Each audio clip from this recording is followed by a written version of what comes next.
5 habits that I'm taking from my bodybuilding comp into real life. So, before we start, guys, I highly advise anyone that's watching this that is on a self development journey. Sorry, guys, I apologize. They got fireworks going off in the background. I don't know what they're celebrating today. It is not even a day for celebrating anything.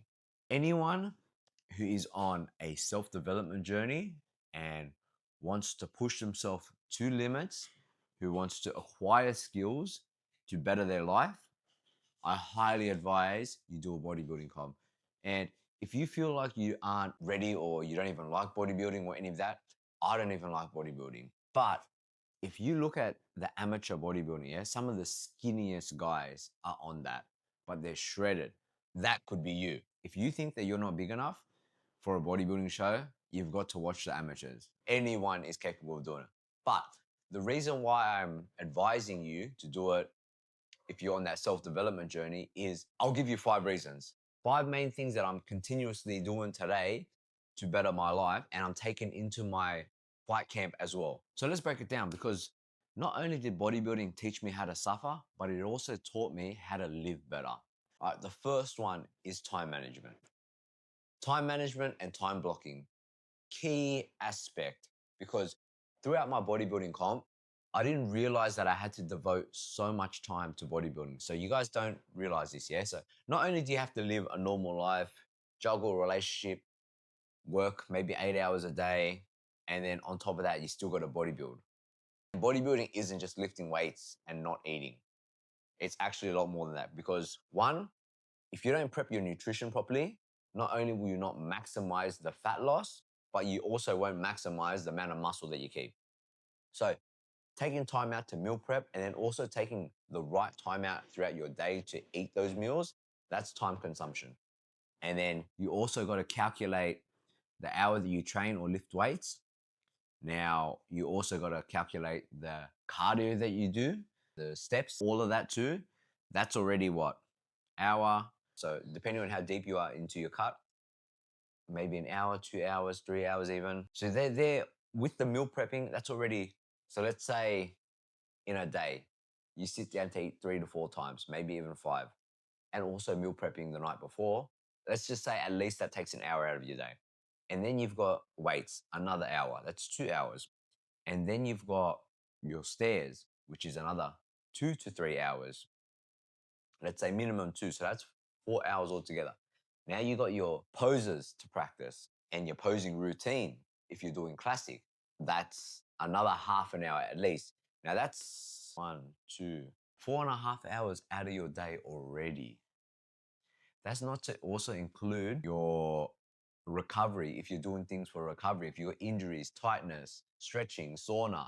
And that's also not to include your walks for getting extra steps in to burn more calories.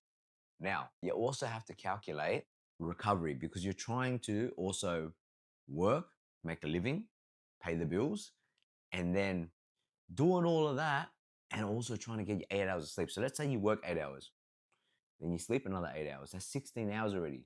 So that means you got another 8 hours left, and that's all to bodybuilding.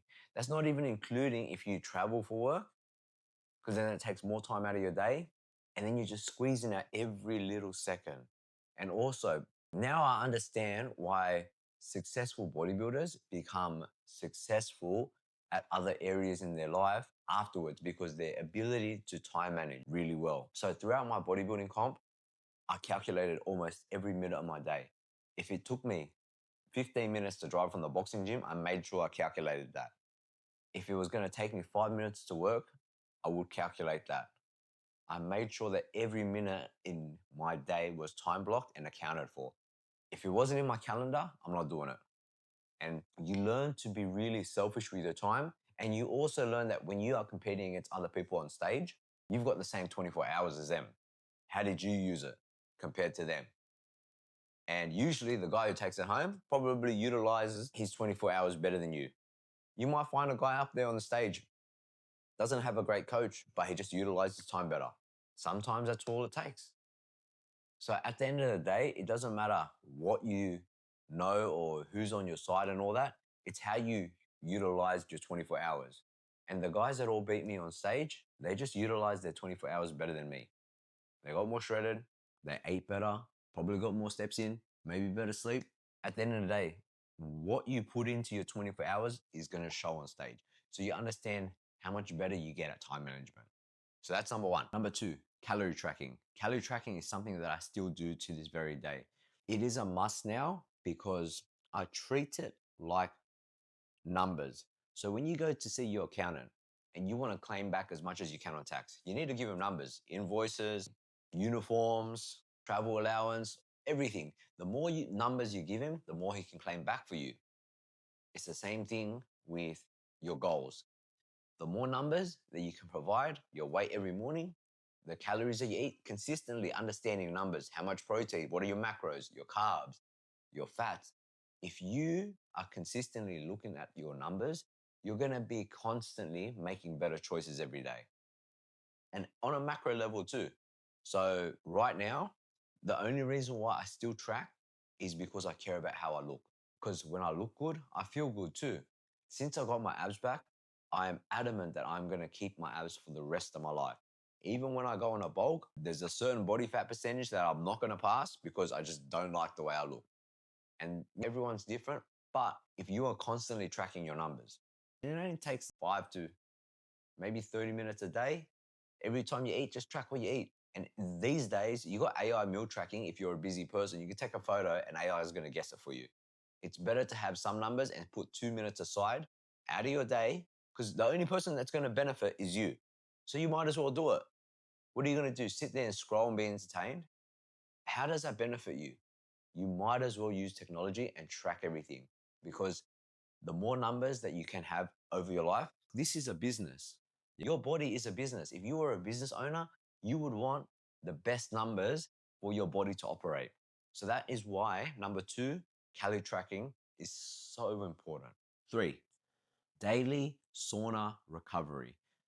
I was very big on my recovery throughout my prep because I knew even though sauna recovery was maybe improving my recovery by 1%, I'll take it because it's not free, but the gym that I work out of, it's there. So I might as well use it to get that extra 1% to be a little bit more sharper throughout my day.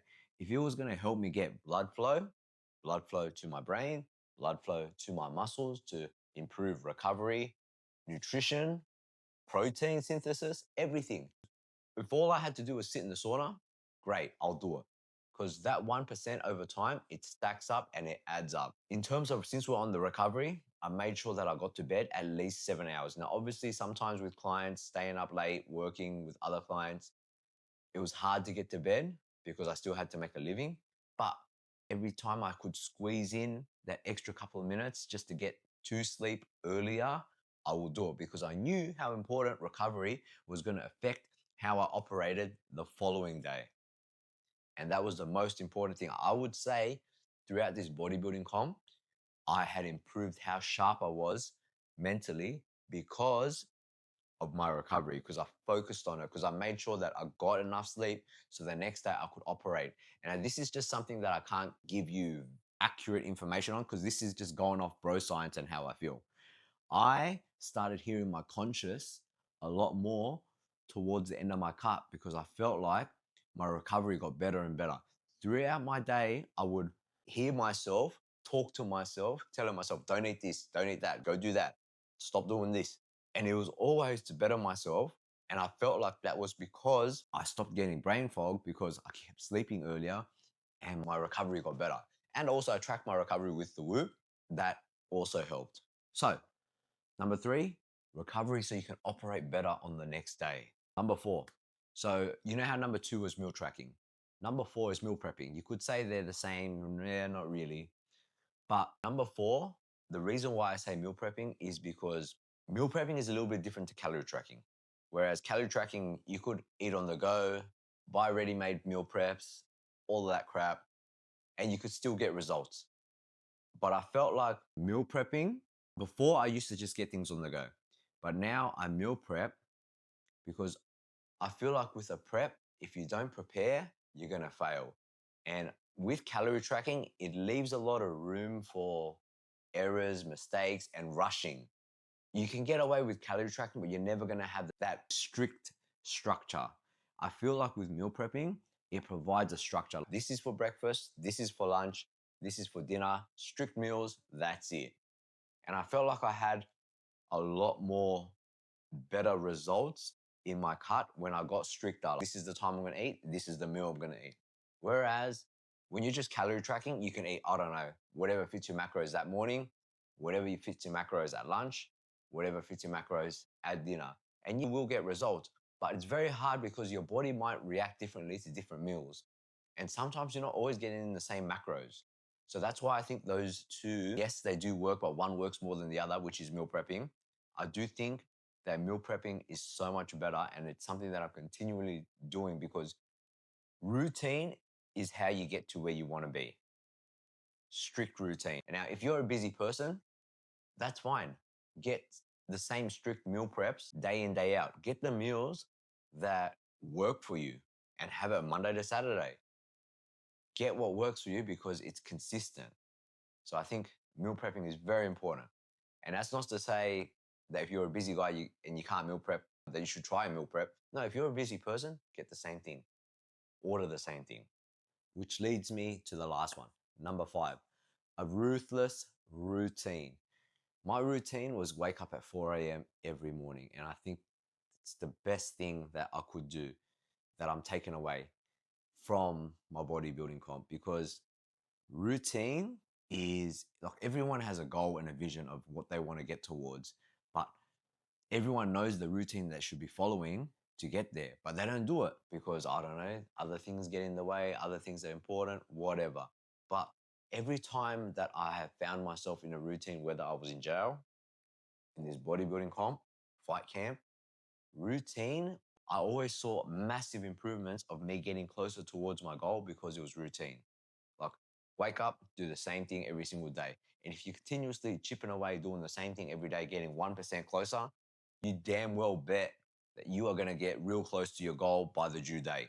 Routine is so important. And the week after my bodybuilding comp, I felt like I fell out of routine because I didn't have a purpose and a goal for a bit because I was injured and I wasn't going to fight anytime soon. That completely ruined me. As soon as this injury started to heal up a little bit and I had a little bit of an idea of when I might fight, the routine came back because I had a purpose. And routine is just, it's always going to get you further, closer towards your goal. And if you feel like you're lacking routine, maybe you should ask yourself, what is a goal that you want to work towards and when do you want to get there by? That will help you provide a routine for yourself so you can get closer to whatever vision and goal that you want to achieve. And that's not to say that you can't take that same mindset into business, because obviously to run a successful business, you do need a routine. Mondays, I don't know, order date, and then Tuesday shopping, etc. Do you know what I mean? Routine is so important. So guys, if you're serious about leveling up, steal these habits. And if you need help building your own system, hit that subscribe and let's get to work.